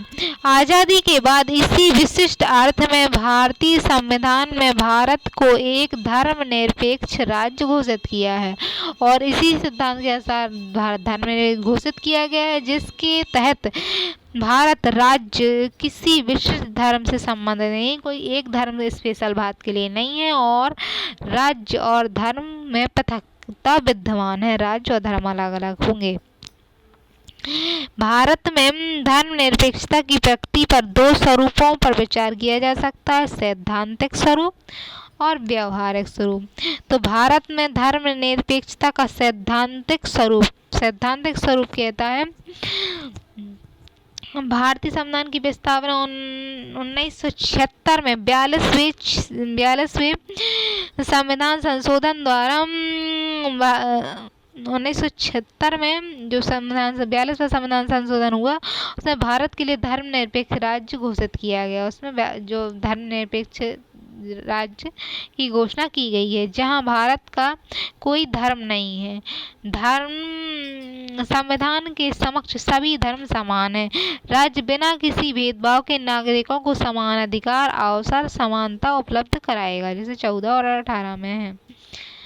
और तो राज्य मतलब किसी विशेष नागरिक को अधिकार नहीं देगा और सभी धर्मों के लिए समान होगा। सभी को धर्म के पालन की स्वतंत्रता होगी। अनुच्छेद 25 बताता है कि सब अपने अपने धर्म को मान सकते हैं। पर राज्य को किसी के धार्मिक कार्यों में हस्तक्षेप नहीं करेगा। राज्य किसी के धर्म में हस्तक्षेप नहीं करेगा। अधिकार अनुच्छेद 26 और 27 में है। राज्य द्वारा सहायता प्राप्त शिक्षण संस्थानों में धर्म से पृथक्करण होगा, यानी अनुच्छेद 28 बताता है कि धर्म की शिक्षा नहीं दी जाएगी राज्य के द्वारा संचालित शिक्षा केंद्रों में। राज्य किसी धार्मिक समुदाय पर अपनी संस्कृति नहीं थोपेगा और सभी धार्मिक समूहों को अपना शिक्षण संस्थान स्थापित करने की स्वतंत्रता है। अनुच्छेद 30 में कि हर धर्म जो है अपना अपना शिक्षण संस्थान अलग स्थापित करेगा, उसे स्वतंत्रता है, उसमें राज्य अपनी कुछ नहीं थोपेगा। भारत में धर्मनिरपेक्ष का व्यवहारिक स्वरूप, लेकिन व्यवहार में कैसा है भारत में? तो राज्य एवं धर्म में कानूनी पृथकता के बावजूद राज्य एवं सरकारों द्वारा किसी धार्मिक विशेष पर कल्याण के नाम पर खर्च किया जाएगा। फिर भी भारत में अलग अलग हैं, लेकिन फिर भी कल्याण के नाम पर किसी धर्म विशेष के रूप में कल्याण के लिए उस पर खर्च करेगी सरकार द्वारा अल्पसंख्यक धर्म के शिक्षण संस्थानों को अनुदान दिया जाएगा, यानी अल्पसंख्यक हैं और उनके पास धन नहीं है तो वो सरकार मदद करेगी उनका शिक्षण संस्थान खोलने में, अनुदान फिर अल्पसंख्यकों द्वारा धर्म के आधार पर विशेष सुविधाओं यानी आरक्षण की मांग की जाती है और राज्य द्वारा उन्हें पूरा भी किया जाता है। यानी वो अल्पसंख्यक है उनको भी निकलने का अवसर मिले तो उनके द्वारा आरक्षण की मांग की जाती है और राज्य उन्हें देता भी है। तुष्टीकरण की नीति एवं चुनावी लाभ के लिए धार्मिक समूहों को धर्म के नाम पर विशेष सुविधाएं दी जाती हैं। इन चुनाव लाभ के लिए धर्म के नाम पर सुविधाएं दी जाती हैं और राजनीतिक दलों द्वारा धर्म के आधार पर मतों की लामबंदी भी की जाती है। 10 प्रकार हैं ये इसके। धर्म भारत में आज भी समान नागरिक संहिता का अभाव यानी यूनिफॉर्म सिविल कोड जो है उसके अभाव है और कुछ धार्मिक समूहों के लिए व्यक्तिगत कानून का भी प्रावधान है। एक कमियां हैं। भारत में धर्मनिरपेक्ष के उपरोक्त दोनों संदर्भों में भिन्नता के कारण भारतीय समाज में धर्मनिरपेक्ष प्रक्रिया प्रश्न उठाया जाता रहा है और कुछ लोग यहाँ तक कह जाता है कि भारत धर्मनिरपेक्ष राज्य नहीं है। तो इन सब कारणों से भारत की धर्मनिरपेक्षता पर प्रश्न उठते रहे हैं। इस संदर्भ में निष्कर्ष है कि भारत निश्चित रूप से एक धर्मनिरपेक्ष राज्य है जो स्वयं को तटस्थ बनाए रखते हुए सभी धर्मावलंबियों को अपने अपने धार्मिक मान्यताओं के पालन की छूट देकर विविधता में एकता के आदर्श को एक अग्रसर करता है और दूसरी तरफ धर्मनिरपेक्ष शिक्षा के द्वारा एक धर्मनिरपेक्ष आधुनिक समाज के निर्माण की दिशा में भी क्रियाशील है। भारत में धर्मनिरपेक्ष व्यवहारिक स्वरूप निश्चित रूप से धर्मनिरपेक्ष विरोधी प्रतीत होता है। यानी धर्मनिरपेक्षता का जो व्यवहारिक स्वरूप है वो धर्मनिरपेक्ष के विरोधी में लगता है, विरोधी प्रतीत होता है। लेकिन यहाँ उल्लेखनीय है कि लोकतांत्रिक राष्ट्र सदैव समाज के अनुरूप है, जो लोकतांत्रिक समाज के अनुरूप है। जब तक भारतीय समाज को धार्मिक प्रभाव बना रहेगा, धर्म है भारत के समाज में बना रहेगा, तब तक भारतीय राज्य से पूर्णतः धर्मनिरपेक्ष क्रियाकलापों की अपेक्षा नहीं की जा सकता, तब तक धर्म का वो भी बना रहेगा।